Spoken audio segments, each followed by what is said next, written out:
what I do is retail arbitrage, buying local, selling. You can step into wholesale. I definitely have stores I can buy bulk from, but anybody can do retail arbitrage, or just reselling on eBay. And so I was hoping to provide on-ramps for other women. And so that is a huge target audience for me, that women sitting at home do not have to feel the pressure of, number one, leaving the house if they don't want to, or doing something like an MLM that is riding on the backs of friends and family. But this is totally standalone. And I think it's a perfect fit for, women like me. And so I tried to take this huge conversation that, you're right, is male dominated. And there's nothing wrong with that. I mean, I go to all the parties, all the events, all the things, and it's all men. Yes. But I have a great relationship with all of the men. So if you're watching this and you're like, are these men scary? Not usually. Welcome to the FBA Basecamp podcast.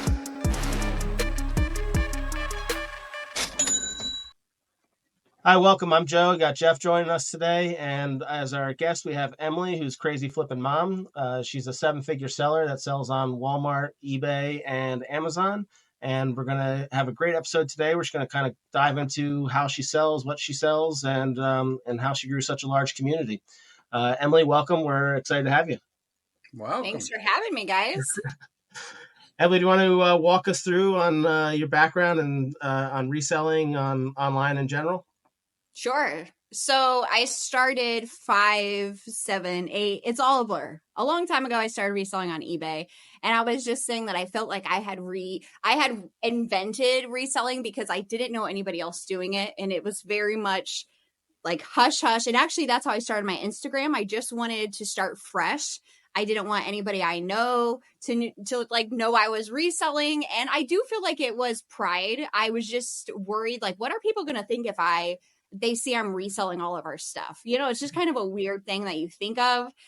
So that's really how my Instagram account started, was just so nobody knew I was selling.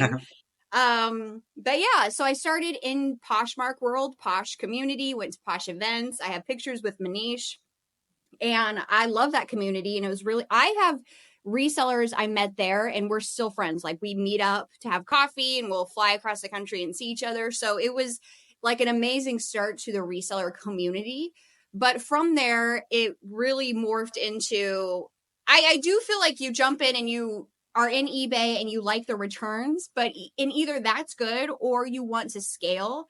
And so you start figuring out how to scale that. So that started driving me deeper into, I think I could scale on Amazon. So I wasn't looking for one-off items anymore. I was just moving product. And that idea started pushing me towards, like, could I do Amazon? And actually, I started my Amazon account. And it was a bunch of people talking about books, I want to say, back then. Yeah. And I was like, I'm going to become a millionaire off books. That's what I thought. And I was terrible. Long story short, I was terrible. And after 6 months, I basically shut down my store and I recalled all my product. I was like, I remember saying, I will never do this again. I lost a ton of money. And I was trying to find books because, people online make it sound so easy. It's like, go on Facebook Marketplace and buy books. And I remember going to this meetup and she was a smoker. And that was something I didn't ask before I went. So she had like a huge collection, but it smelled like smoke. Like, you can't resell that. So things like that. And yeah, so I tried. My first run at Amazon was a complete fail. I'll say I shut everything down and moved back to eBay. And it really wasn't until shutdown started with COVID that I couldn't go thrifting anymore. Like, all of my sources dried up. And so I had nothing but time. Like, I'll just focus on Amazon now. And it, for most sellers on Amazon during that time was crazy. And I still had my store open, but I was merchant selling discontinued products. So it was very niche. And overnight, I remember in March, I woke up and everything in my store, and it was all very odd, like old type deodorants that they don't make anymore, just odd stuff. It was sold out overnight. Yeah. And I was like, oh my God. And that was when I started realizing the movement of Amazon and like the scale, and it started making more sense and just applying myself. That was, I want to say eBay, Poshmark was 7, 8 years ago. And that was 5 years ago. Before that, I used to sell cars on Craigslist. So I've never had a real job, because I am unemployable. I'm way too saucy and loudmouth. And I've always found better ways to fund than going and getting a real job. So I've kind of always been in the hustle game. I love the community and I love doing this. When you were first doing eBay and Poshmark, were you most of your inventory coming from like thrift stores and garage sales and stuff like that? Stuff like that. I would source all my products at thrift stores and Goodwill bins. I'm in the Midwest. I would drive to Kansas City. They have a great Goodwill bins there. And I would load up 100 pounds of clothes. And I would buy out other people's store. And so I had probably 1,000-ish items on eBay. And I still have a big eBay store. I closed it when I jumped into Amazon. And I started buying estate sales last summer because I get bored really easy. And so I just saw estate sales. I was like, I sent him an offer. I'll buy it. I bought 2 last year. So I have a big eBay store again. Yep. Somebody runs that. Somebody helps me manage it. But yeah, that was basically how I got started getting one-off things. How long does it take you to make all the listings for that? That's been the biggest thing where I'm like, I don't want to sell anything on eBay because it's so long to like type all. Maybe you're good at it, and I started it and I was like, this just takes forever to write these things down. Yeah. No, I'm really good at it because I pay somebody to do it. Yes. I don't do it. Awesome. Somebody comes in and manages. So when I buy an estate, I go to the house and pack it up. And then she really goes through everything. And 3 days a week, she lists all the product and ships and all of it. So I take all the credit, but I don't do any work. So she's photographing it. She's making the listings, creating all the copy for it. And then wow. Yeah. My eBay sales run through ShipStation with Walmart, and she can fulfill all the orders on Walmart and eBay when she comes in. And I make a good chunk of change every month from that. Nice. Do you have a target that you expect her to do like in an hour or a day from eBay? I don't.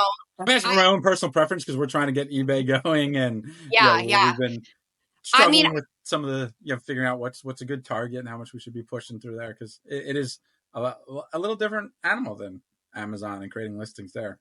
It is. Well, listing on Amazon. I'm not usually creating listings on Amazon. It's just different animal. Yeah.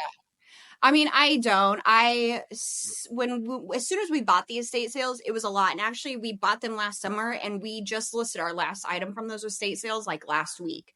So we had a lot. Yeah. And I feel like nobody's going to do it better or faster than you.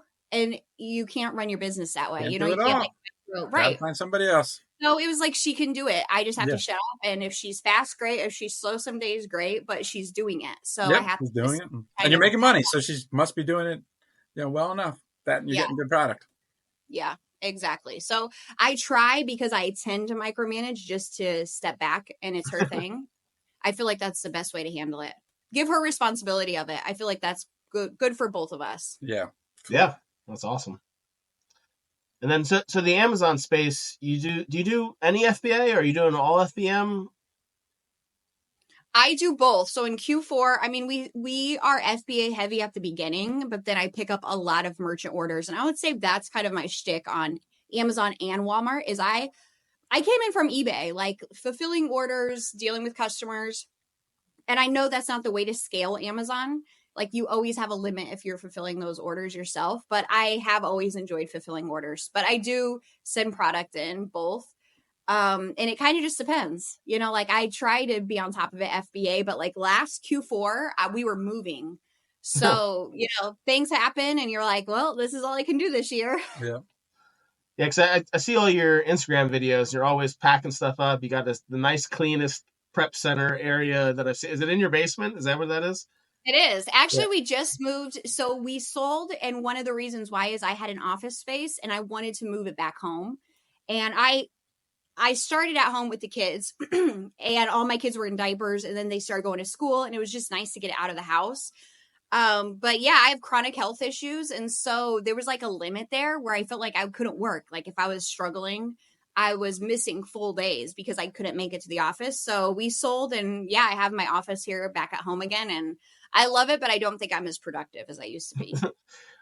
It's great though. I mean, it makes great content, all the stuff that you have there. And I always know it's yours. I see the pink bubbles pop up. I don't even have to look at your name to see that it's on there. I know that it's your post. Which is probably on purpose, but it's great. But yeah, I see all the stuff and I'm like, man, every time I'm like, that is the nicest. All the boxes are all organized in the back. Everything's in tubs. And I'm like, the nicest at-home prep center I've ever seen. Like, it looks great. I wish mine looked like that. It doesn't. Yeah. Thank you. I mean, that's not me. It's, again, the girl who comes in and helps me. She cleans up the area because I tend to just like, I'm a tornado in that area. And then she'll come in after and pick it up. But thank you. I'll take credit for it. Yeah. Well, you hired her. You've hired a good employee, it seems like. Yeah, she is. So you're doing Walmart as well? Yeah, I started Walmart about 1.5 years ago, and just like, why not? Let's just open a Walmart account, throw Amazon over and see what happens, and focus on merchant fulfilling there because it's lacking a lot of what Amazon has as far as are you guys Walmart sellers? Yep. I am a bit. We do a little bit, but it's more right now is we can't sell it on Amazon. Let's now throw it on Walmart. And I'm trying to transition to the fact of, hey, why don't we, we just recently implemented Listing Mirror, and then you're putting the inventory in Listing Mirror and then listing it on the multiple platforms, between eBay, Amazon, and Walmart at the same time. I just started selling on it, and I'm like, I don't understand this. I go to look up a listing, and there's literally the same product. There's 8 listings for it. And I'm like, this doesn't make any sense. And none of them the UPC matched on. So I'm like, I don't understand. It's a bit of a wild, wild west there, I think. Yeah, I agree. And I when I got started, I was like, if you can sell on Amazon, you can sell on Walmart. And I stopped saying that. And I try to approach it now as they're 2 different platforms, and they are not the same. I mean, the idea is you're selling, but if you're just taking it at that, you could say eBay is the same. So they're not the same because Amazon doesn't have a storefront on every corner. No. That is the reason they're different. And so automatically they're completely different, and you're looking at different terms. I mean, even if you do get a ranking system, it's going to look a lot different because I say this a lot, but like Disney is selling like hotcakes in Florida, not selling here. So how will that affect a ranking system when they Google something like that? So there's a lot of differences between Amazon and Walmart. Right now, you're right. It is the Wild West. On paper, though, Walmart should be blowing Amazon out of the water. Like, they have the fulfillment and distribution center everywhere. So in order for them, like, they already have the infrastructure there. And instead of having to like build these multi-million-dollar, 1.5 million square foot, fulfillment centers with automated robots and stuff, you already have the stuff there. People are already going through and fulfilling orders to people and bringing it out to the curbside to pick up and all those kind of things. If you had another section of that where you're sending them all out to, it'd be so easy.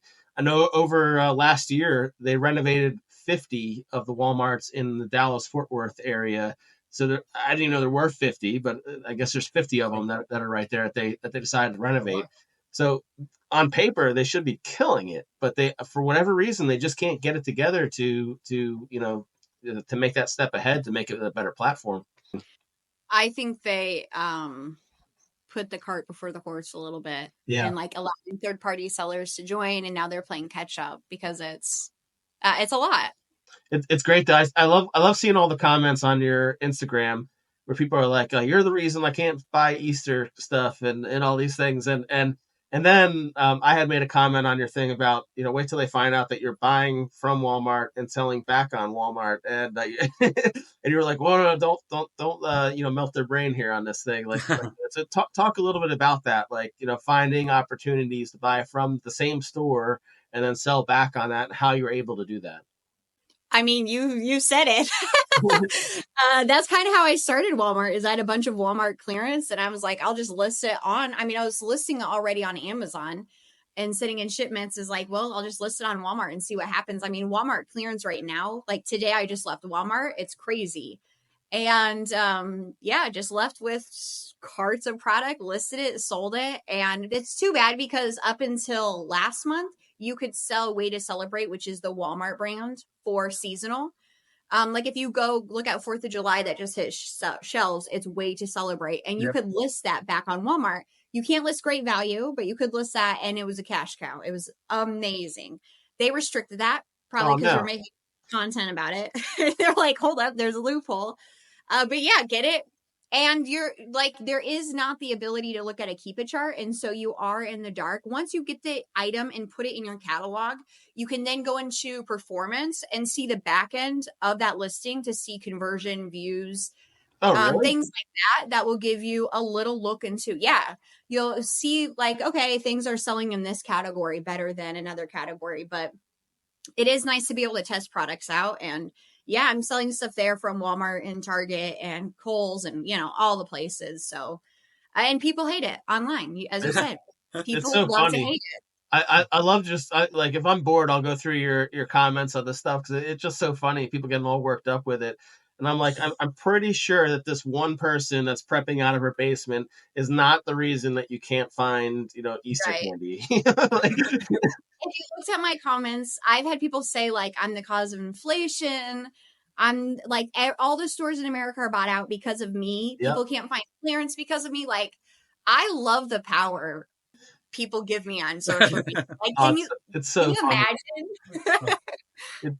It's my favorite. And talk a little bit about that because you said you just really started pushing this stuff in like 2020, and you have like 116,000 followers on Instagram. Like how did you grow that quick? I don't feel like that's fast. To me, it is. It's like 5 years. Yeah, it really took off. So I will say I was social media nice. Like, actually, here's what happened. I was very social media nice till about a year ago. And then I don't know what happened, but I just started sharing a better look at what I was doing and taking, I honestly don't know exactly what it was, but I just started sharing like some of the more controversial parts probably. And that's when things started going viral. Because if you want to go viral, here's the tip: be controversial, say something that not everybody's going to agree with and it'll get more views. And yeah, I just started writing that out and understanding the algorithm in that way. And yeah, I mean, if you don't mind getting hated online, it'll be great. Yeah, I consider that a different person. Like you're you, and then that's just an online presence and your profile. That's not real life Yeah. for a lot. Now again, you can talk about a lot of real life things, and you can teach people and use that as a platform to educate, while still keeping your own personal stuff separate from that, which is cool and why those Yeah. platforms are neat. But Well, yeah, the community definitely, Instagram plugged me into the reseller community. Like the friends I have created there are lifetime friends, like I said, and they're important to me. And I think people's confidence in me and my sharing is really important to me. And my viewers hopefully feel that, like I'm not just out here trying to sell a course and giving you bad information. And that all side of it, like, yeah, the reels, I know what will be edgy enough that the algorithm will push it. But on the back end, I do try to provide good content that will help somebody's day, business, whatever it is. And so I think that, I don't know. Also, there's not a lot of women in this space. So I think it's like a collection of a lot of things happening there. Yeah, no, and that's one of the things that I want to talk about is a lot of your community is women, except for all the haters seem to be the guys, complaining about. I don't see the women in most cases, but yeah, the it's a lot of women, which is a little bit unusual for this space. You see all the guys on there, and all the influencers tend to be a lot of the heavy hitters seem to be male, and it's something that it's interesting to see the dichotomy between the posts from women to men and kind of how you're really pushing to, you're not really pushing, but you're advocating for women to be in the space and entrepreneurship in general. Can you talk a little bit about that and kind of your coaching group too? And is that predominantly women in a coaching group? Yeah, that's a good question. And I think starting Amazon, like I said, well, I think I said it in the first cut of this, that when I started, it was a lot of MLM conversation. And I think MLMs were and are big because there are women sitting at home who can no longer go to a 9-to-5 job because they have kids and daycare is too expensive.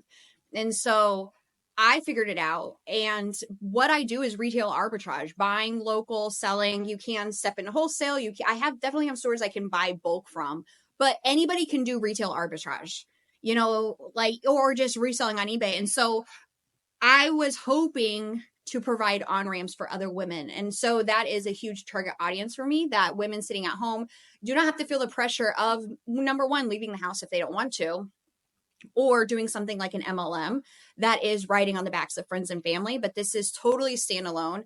And I think it's a perfect fit for, yeah, women like me. And so I tried to take this huge conversation that, you're right, is male dominated.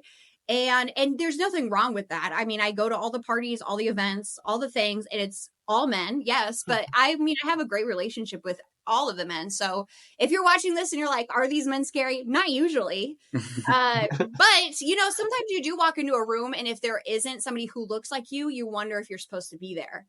And so trying to show up in this space and provide education and on-ramps for other women is a huge part of the Crazy Flippin' Mom's goal and vision. I created an app you could download on your phone in the App Store. And I don't know of a lot of other groups doing that. This was like 3 years ago, so there might be somebody doing that now. I know Facebook and Discord are big, but you literally go to the App Store, you search Crazy Flippin' Mom, you'll find our app, download it, and you'll have immediate access to 3.5 years of content, conversation, leads, from everything from financial education and the insurance you'll need, and setting up an LLC and dealing with IP claims and brands. So anyways, the Crazy Flippin' Mom community, we did create with a vision of providing a space for women, and men are welcome. My husband is a part of it, and there are other men. So that's not really a problem. But yeah, it's a unique space that women can plug into Amazon and Walmart and get all the resources that they need to start and scale their business. That's great. I think I told you in some of the DMs we were chatting back and forth that one of the most productive masterminds that I've ever been in was, you know, the first one I was in. And there's someone named Vivian that was in it. Alisa, I don't know if you know her. She was in a lot of the space at the beginning. I don't know if she's as active anymore. And then you know, Kona Reselling, Noelle was on it in it as well. It was a great group. I mean, there's so much information I found out, and just, you know, all the little tips and tricks. And that's really when I was like, man, networking is huge, because like, look how much value you get out of this. And I think I was probably the newest seller in that group at the time. And again, I'm offering, look, I didn't even know that I was helpful with it, but I'm offering some information on Keepa in it because I was really good at figuring that stuff out. But then they're telling me the things on like what to look for with percentage differences on the change of referral of the referral fees on grocery when it changes on the dollar amount, and how that can affect it. I had some stuff listed at like $15.20 for groceries. And Vivian is like, you're an idiot. Like, like you need to change that. And I like lowered it down. I'm like, how did the number go up? And she's like, you need to read terms of service to like see that changes. Need to understand your fees, Joe. Oh, not at all. And again, it's easy to do. And I don't think I did it purposely. I think I just like dropped it down progressively, and it was like at $18 or something. Yeah. And then eventually it got down to like $15.20. And when she heard about that, she was like laughing at me, like, how do you not know this? And I was like, I had no idea that it changed. And so it's like those things. And that's something that I look for now with Keepa. I'll check that out and see if anyone's priced between $15 and $16.40 or whatever it is, to see if there's products out there that I can benefit from buying and lower the price on and still make more money. Yeah, for sure. I love our group, and we're a pretty tight-knit community.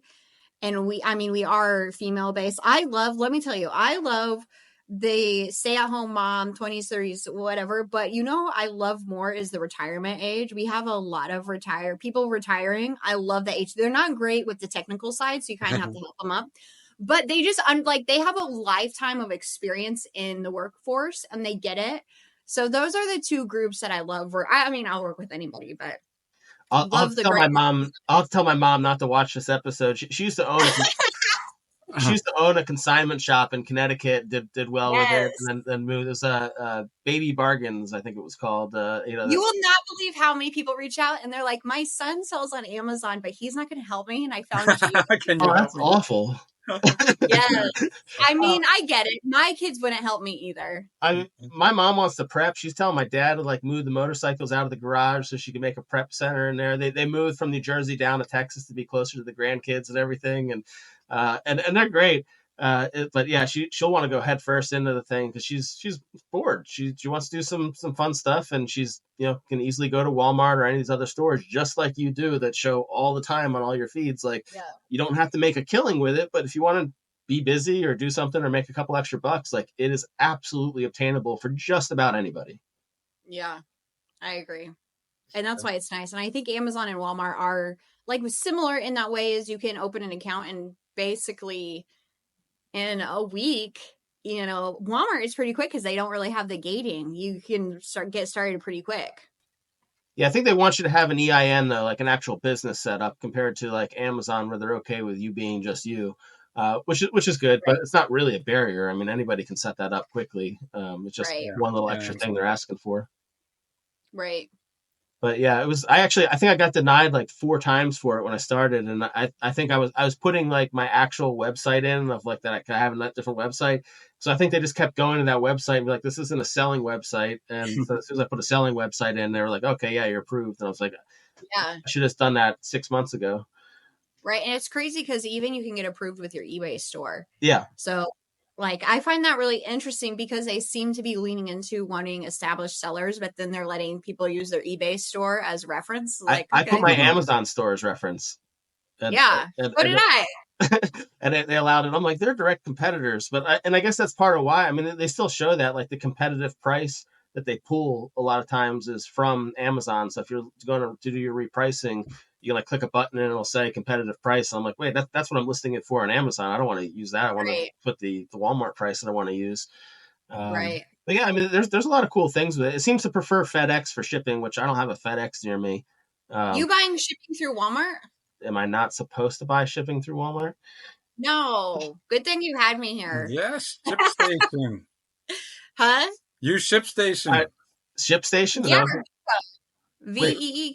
Oh yeah. See, I was using them for Amazon, and I got irritated with it because I was like, I clicked save on the thing, and I wanted to like be like the Seller Central, where as soon as I go to the order, it just flags it there. It says this is the weight, this is the size of the package, everything. But it keeps reverting back to like what it thinks it should be, which is not the size at all. So I got to sit there and key it in. So there's some days where I have 120 FBM orders, and I'm like, I don't want to type each one of these things in there. Is there a way to not have to do that? ShipStation, I wouldn't say ShipStation is the best. It's just the one we've always used, and it's hard now to change. But Walmart shipping labels currently, April 2024, are more expensive than ShipStation and Vico. So, and ShipStation, you can bulk ship, which is what I think you're referring to. Yeah. You can save those measurements. Vico doesn't have that yet. I'm sure at some point soon they will. But the big difference between those two platforms, ShipStation and Vico, is ShipStation is not free. You pay a monthly fee depending on how many labels you purchase, and Vico is free.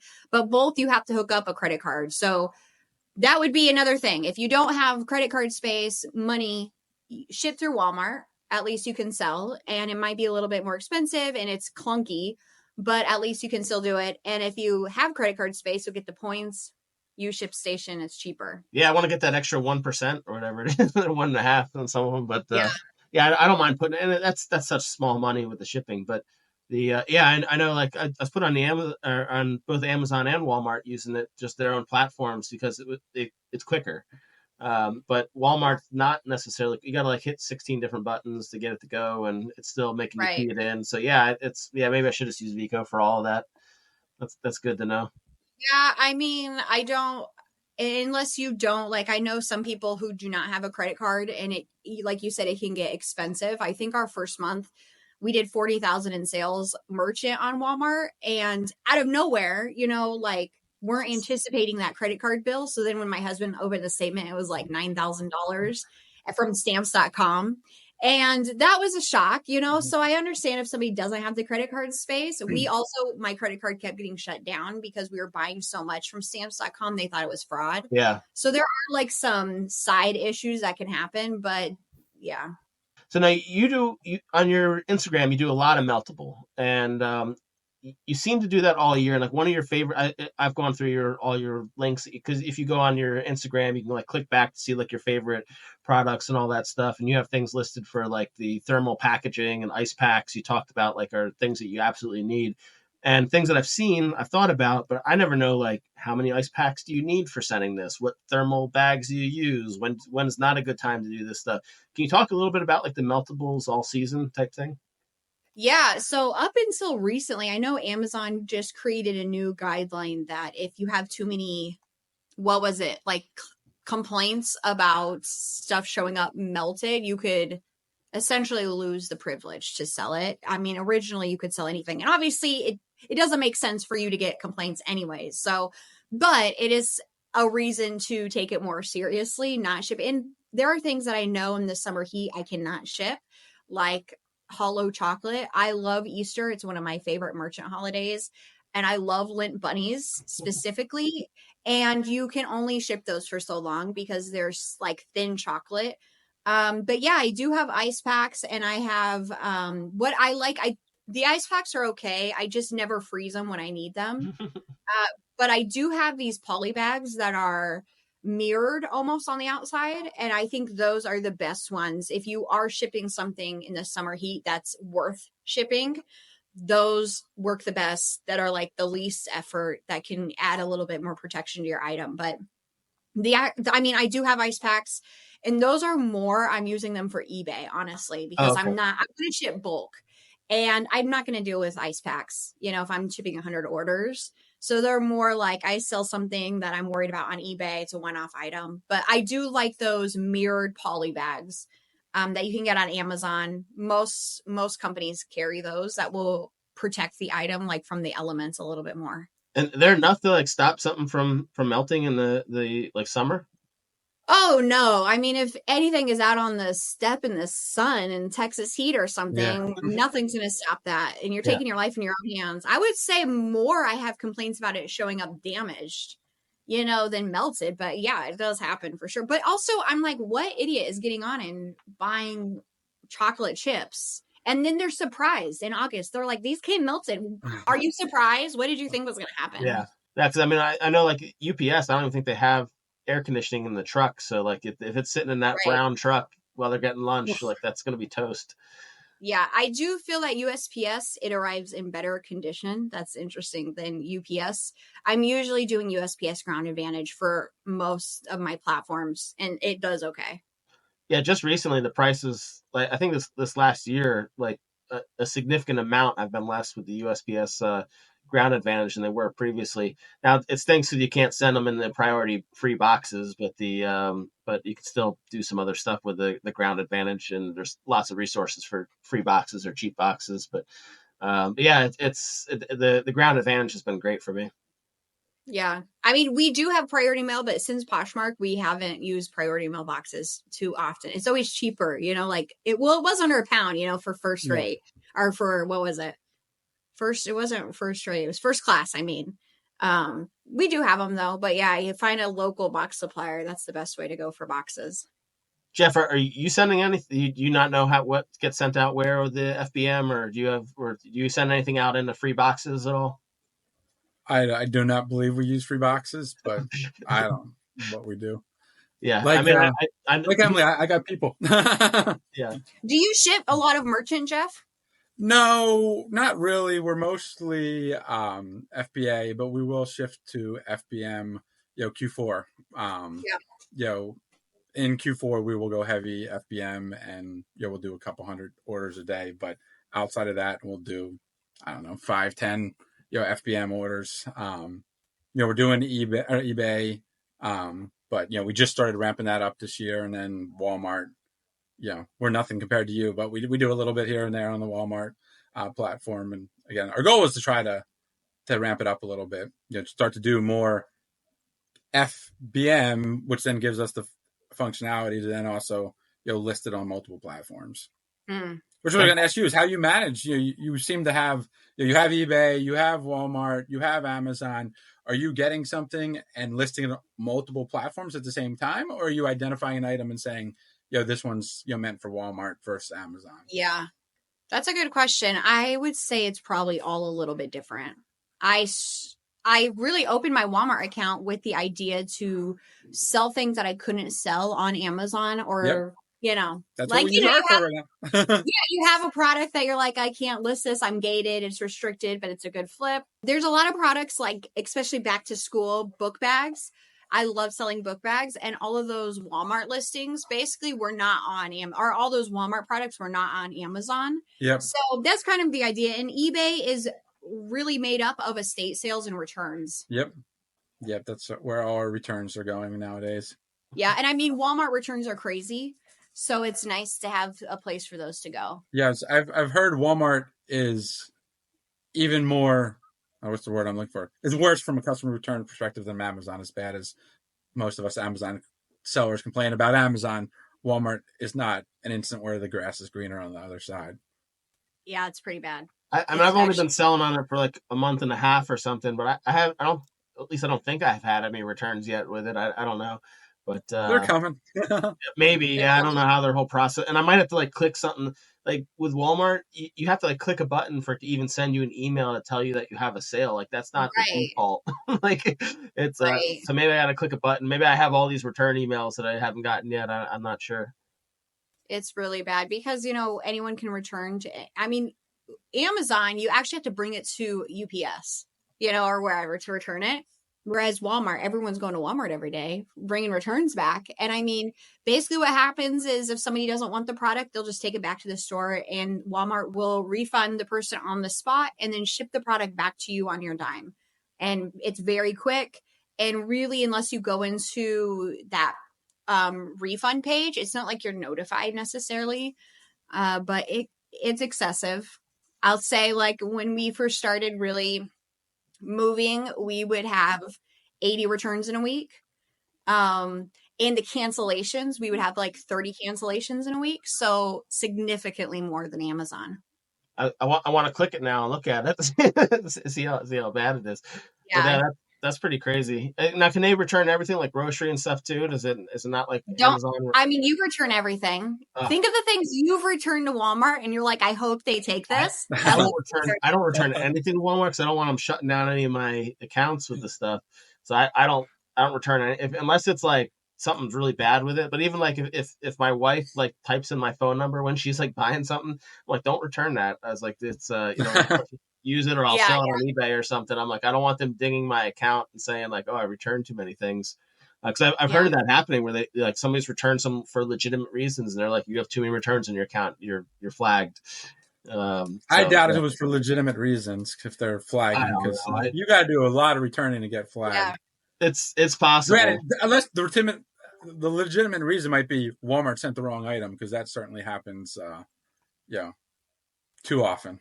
It is crazy. I mean, I don't return a lot either, but the returns are crazy. So what are some things that you're seeing this, like all these fees and stuff are changing? Do you see a lot of stuff changing in your how you're managing your products and pricing and repricing and all that kind of stuff with all the new fees?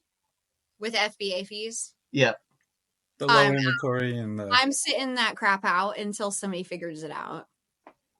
I'm not deal. I have too much. Honestly, someone's like, what do you do with FBA? I don't know. Like, what do you want me to do? I have product there. It's selling. I'm going to focus on merchant and Walmart. And, you know, I feel like we hit these waves in the seller community and everyone freaks out and it takes a couple months for then like, here's what we do. Here's the workaround. And that's when I'll float back into the FBA space. But that's kind of the name of the game. You know, it's Amazon's platform and you're going to roll with it or you're going to stop selling. And thank God you have Walmart if you want to put up with the hassle. Yeah. I mean, so I don't know.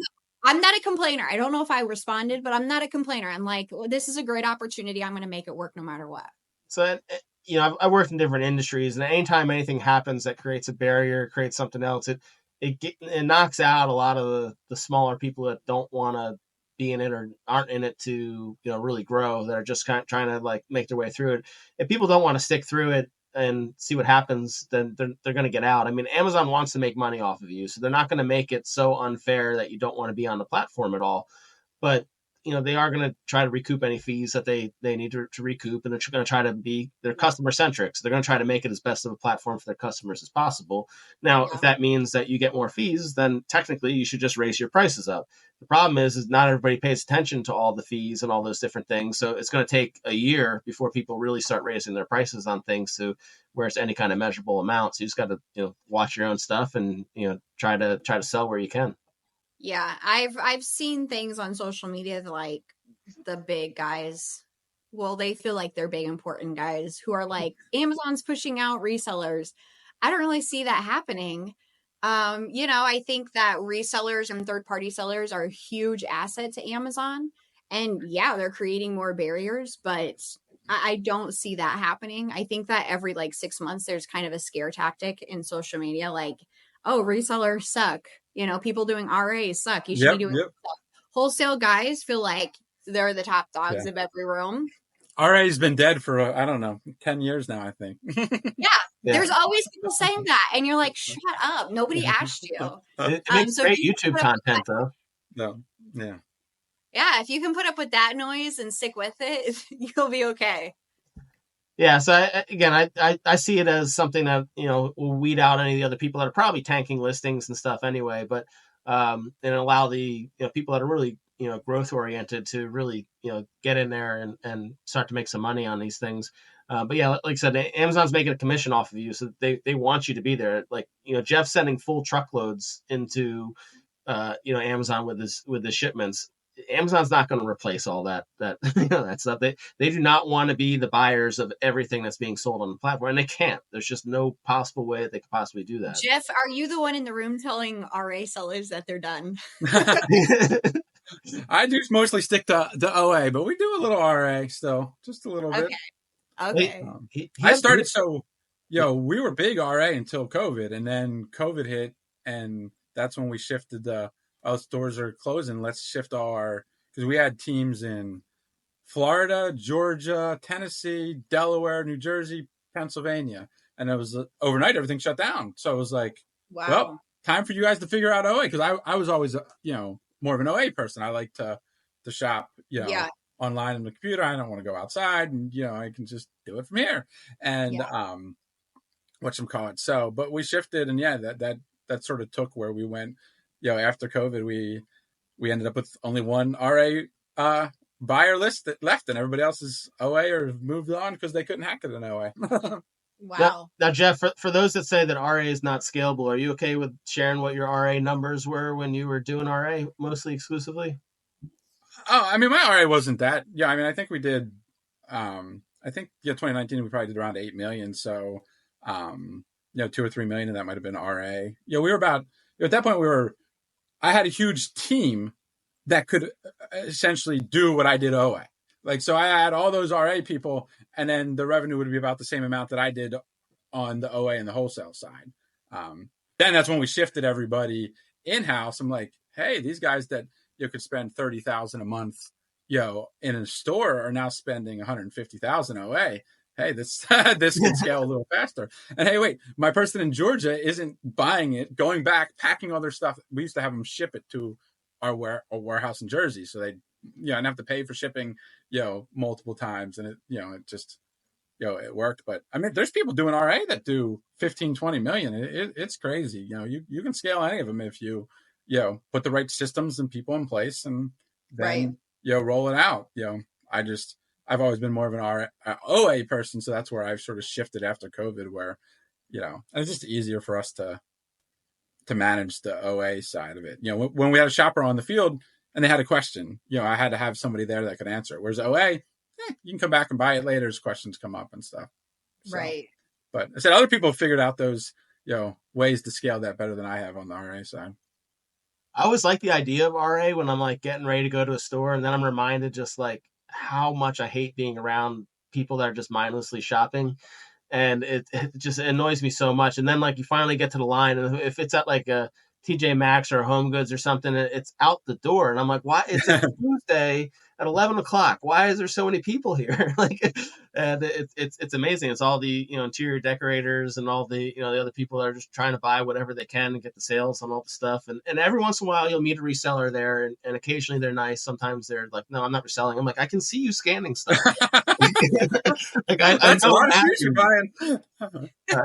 It's amazing. I don't know why people don't want to talk about that they're a reseller. I've been in UPS, same thing too. I'm like standing. I'm like, oh, you sell on Amazon? I'm like, no, I don't. I'm like, I can see the FBA label see on your Amazon label. You don't have that with anything else. Like they're like, no, I'm not. I'm like, all right. Resellers are funny. I totally agree. They're funny. Yeah, when we used to do like yard sales and stuff, like before we moved into our warehouse, and we have people come up, and I'm like, are you going to resell this? I'm like, no. I'm like, you just scanned it. I saw you scan it. Like, I'm looking for somebody to bulk like sell this to you. Sure, you don't want to like talk to me? No, Yeah. I'm not. Okay, I'm like, okay, well, if you Missed change your mind, here's opportunity, my number. Always looking for eBayers to partner with. We're not doing it in house, but I was looking for somebody to help us move the returns, because those returns can grow quickly. They're terrible. Yeah. I did just look. I do have 0 initiated, 0 received, and 0 completed on the Walmart. But I've only sold like under 1,000 products, so it hasn't been crazy. But it's like I said, it's only been a month and a half, so they're probably still coming. That's good. Enjoy it while you can, because it's coming. Yeah. It'll probably be this weekend. All of a sudden, I'll get slammed with it. Yeah. Usually what happens is the same as Amazon, where you start listing and selling on a product, and then you realize the listing isn't clear, and buyers think it's like, multi-pack or more than what they're getting. And then that's where issues start. Because as you said, Walmart listings are chaotic. Yeah. So circling back to your community that you have, the CFM group, like how many people are in that, or that are like active in that group? We have a good handful. Like you said, it's primarily women. There are men. And like if you are a man, you're like, I wanted to join that. You can't. Actually, I had one guy message me not that long ago, and he's like, I just joined your community, and now I'm wondering if I'm supposed to be there. It's like, yeah, you can come. My husband's usually there. But yeah, it's a great group of people who are focusing on retail arbitrage. My favorite category is grocery. And so that's a lot of what I talk about. I like the seasons. I say I like to shop from back to school to Easter. Those are like my main holidays you power through. And then summer is different because there's not that big season happening through summer besides, sidewalk chalk and pools and all that good stuff. But yeah, the Crazy Flippin' Mom community is probably a good fit if you're getting started to sell on Amazon and Walmart. And you like groceries, you need help getting ungated, leads-ish, and live calls. I'm not a good salesperson, like join or don't join. But I like to say that people like join communities. It can be extremely helpful to be in a good community. But join communities that are selling the way you envision yourself selling. So if you don't want to be selling groceries from Walmart, we're probably not the fit for you. Find a community doing exactly the style you see yourself doing. I think that's the best way to go about, partnering, getting mentorship, community. But yeah. Yeah. Something you had said in one of your posts, or it might have been a video, really resonated because it's something that, I told you about Vivian, who I was talking to, that knew a lot about the groceries. She actually would go and look at all the flyers for all the stores, find out what she was going to order, and then just go to the store and go and grab it. And that really resonated because you were saying, like, if you're doing RA, like, know what you're going to buy before you go out and buy the stuff, so you're not just wandering around. Can you talk a little bit about, like, that and making lists and staying organized while you're doing RA? Yeah. Most people fail in Amazon because they see on social media it's really easy, and then they jump in and no process and no even forecasting a process. Just like, this is going to be super easy, go into a store, and then after 10 minutes they're like, I suck at this isn't for me. I shopped for, and maybe it can be months, and you're like, I found 2 things, and there's little there. I mean, social media is hard because you have 4 seconds, right, to catch somebody's attention, and it's hard to relay in 4 seconds. This is a lot of freaking work, and it's going to take daily time, effort, dedication, and money. It's expensive. But if you jump in and you don't have the time, emotional, physical, spiritual space, it's not the time. Like if you're going through a messy divorce, not the time to start Amazon, because it's going to take up a lot of brain power. And I think that's kind of what's missing with the new people jumping in. You have to create a process. You have to understand Keepa. You have to understand the basics of bookkeeping. And that all just takes time. It's learning a new language. And if you don't take the time, you're out in 3 months. We see a huge turnover, honestly, because we have tons of people coming from social media who are like, oh, I'm going to get rich in a month. No, you're not. I think now is a great time to jump in, and hopefully you're profitable by back to school season. Like, learn everything you can through the summer and get ready to scale in back to school, and keep those expectations low. But I think it all hinges on a good process. Like you have a good buying process and vetting listings and, forecasting sales and making a plan with each ASIN you add to your catalog. All that stuff just takes time, Yeah. It's not overnight. And a lot of people think it's overnight, unfortunately. I know when I first started, it was like literally in August was when I sent in my first FBA shipment, and actually it was weird because like I sent in a bunch of backpacks with it, and they sold before the stuff ever got anywhere, and I'm like I like the price I didn't have a chance to mess. I didn't even know that could happen, so I didn't have a chance to mess with it or raise it or do it. It was just gone. So and I know that was kind of tough too because I was buying things and then seeing how FBA worked, and then I'd wait and see how it sold. And then I'd buy some more stuff and then wait and see how it sold. And what ended up happening was I got into Q4 and it was like still trying to figure out how it went. So you're absolutely right. And starting now is helpful because if you do decide that you want to wait, which you shouldn't, but if you do decide you want to wait, you can then, still be able to ramp up and do well in back to school in Q4. Yeah. And, for most smaller sellers, you are ramping up your cash flow into Q4. And so coming in strong to back to school and then, like pushing your money over to what's next, Halloween, and then it's Thanksgiving. So then you have cash to fund and fuel Christmas. Otherwise, it's painful. I think we've all been there when you're like, I have no money. It's painful getting funded. Yeah. One thing I also did is I tried to jump in head first right away, and I didn't get a business account right away. So then like trying to figure out how you're shifting things around and what actual money you have coming in and out, unless you're like really on top of QuickBooks or the reports and everything, it's hard to track it. So that's something that I tell people too, is like, if you can split it up from the beginning, you're at such a better advantage because you don't have to be worrying about running daily reports. You see it, it's right there. You know what you're spending, you know what you have, you know what you put in and what you took out. The money side sucks on it. I don't even want to have that conversation. Like, I used to just like look at big sellers and I was like, wow. And I don't even worry about comparing myself to anymore because everybody's time and money is different. Oh, yeah. And it's just a waste of energy to think like, oh, I could be making, no, you couldn't. Like you have 5,000 credit limit. Shut up. Like you're not going to make millions of dollars of sales. Stay in your lane and focus on those returns and your bookkeeping, like you said. Be realistic, but it's hard. The money part of Amazon is hard because there's always more to buy. Oh yeah. Yeah. I mean, people in our Discord group, they ask like, should I get tactical arbitrage? Should I get a VA and all this stuff? And like, Jeff was just saying something to somebody this morning. They're like, learn how to source yourself before you go and get a VA because you're not going to know what they're sending you is any good. And then again, you can get so many apps and then not use them or not buy enough to fund the app. So like now all your profits go to paying for, all the different, 15 different things that you have that aren't making you money. So if you don't have the capital, like keep it easy, keep the Seller Central, keep maybe get something like, Rev Seller or Seller Amp or Scoutify, something that you want to, shop with your scanning things RA. But yeah, it's something where keep it simple. Don't go out and buy these crazy expensive repricers and tactical arbitrage and all the extra things and courses and make sure that you can make money and then scale. Yeah. We're very good affiliate marketers if you haven't figured it out. Naming our affiliates that don't buy those things. No, I mean, you absolutely should, but know the time to. And like, if you want someone to, like anybody who has an app or software wants the person to buy them forever. And that person's not going to be in the game forever if they, get all this stuff and load up heavy on the front and then are out in, like you said, 3 months. I'm joking, of course. Yeah. No, let them be in for a year. And then, then go to our page, click our links, scan through and get all those apps.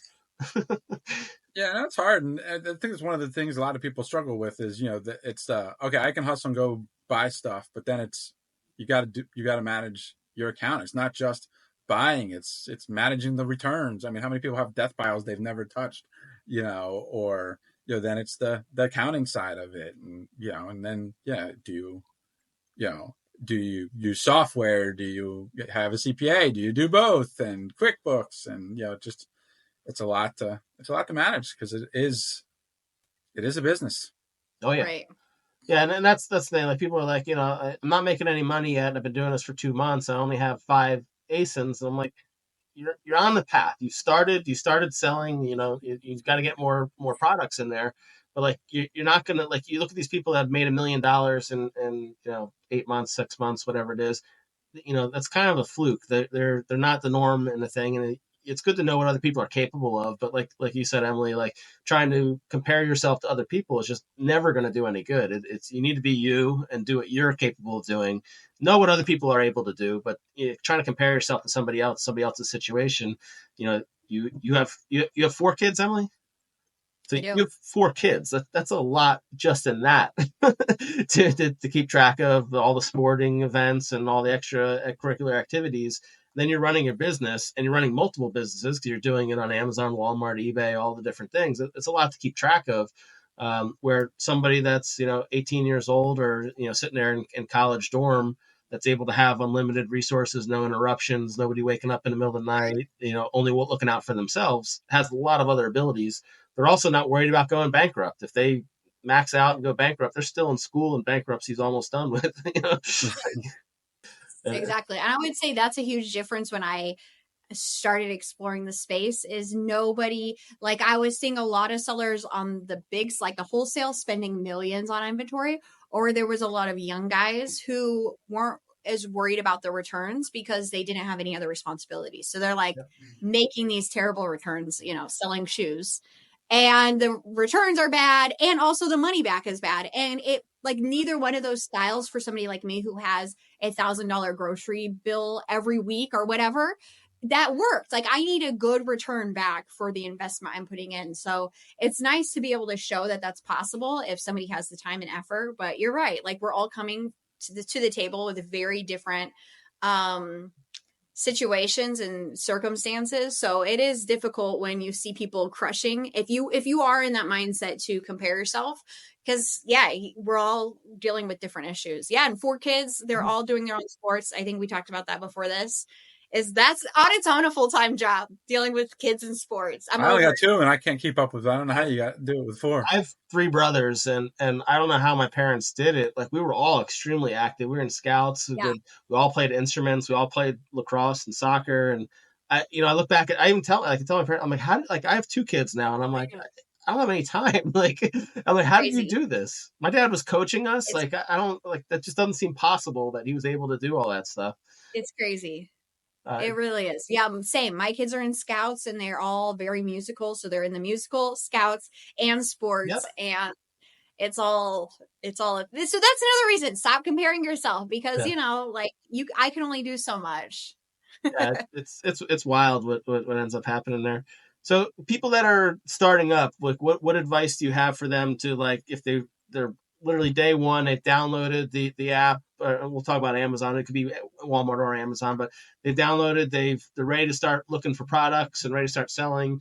What advice do you have for them to kind of be able to sell, month 1 through month 3?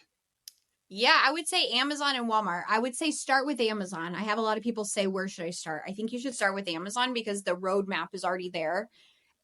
Other tools you need are already there. If you need funding, if you end up finding a good source, it's already there.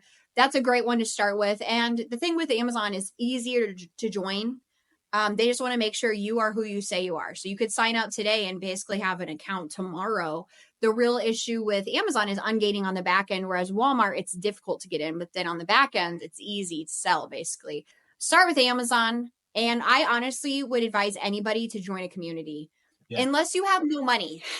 But if you have no money, don't join Amazon. Amazon will be there when you're ready. But join a community because it can be really helpful. Just somebody helping you. And I'm not even saying my community, especially if you want to do like Funko Pop, you remember when that was big, and shoes and clothes. That's not me.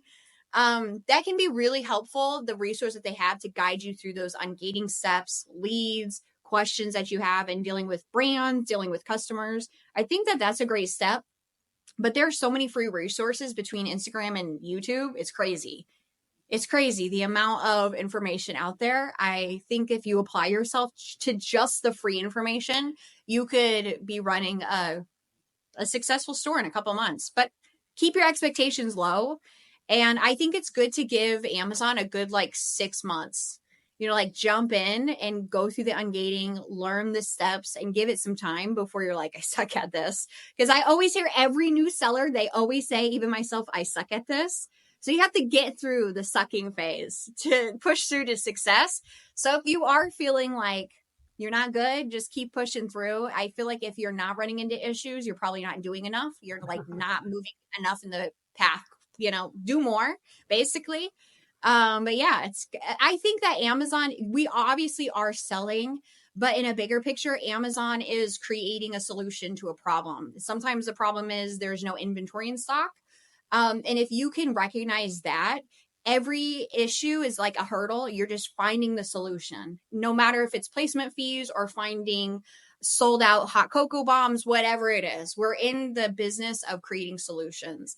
So it's kind of a different mindset than maybe a 9-to-5 job, but stick with it. And I feel like it does get easier. You like get better at jumping hurdles. That's great. Yeah. You start to find stuff and understand it makes it easier the sourcing gets easier once you start to find your niche. Absolutely. Yeah, especially if you're staying it longer than a year, because then even if it's seasonal stuff, you're buying the same things the next year, and now you don't have to source that stuff. You're now sourcing something else while you're still able to keep buying, double down and buy more things. Right. I think year 3 was a big breakthrough year for me. And that's crazy that like you're in so deep and still learning. But I really do think it was going through the selling seasons like so many times and then really understanding it. So definitely 6 months is not enough time to decide you're terrible. Yeah, well, that's great advice. And then where can people find you? I know you're on a bunch of different social media. So where can people find you? How can they access you? Yeah, CrazyFlippinMom on every platform. CrazyFlippinMom, no G. Yep. There are some fakes, but only one original. Great. And then do you have any other questions for us or anything before we sign out here? That is good. Thank you guys for having me. I appreciate it. I appreciate having you on. I think our viewers will really like it. It was a great episode, and we will certainly have you on again at some point.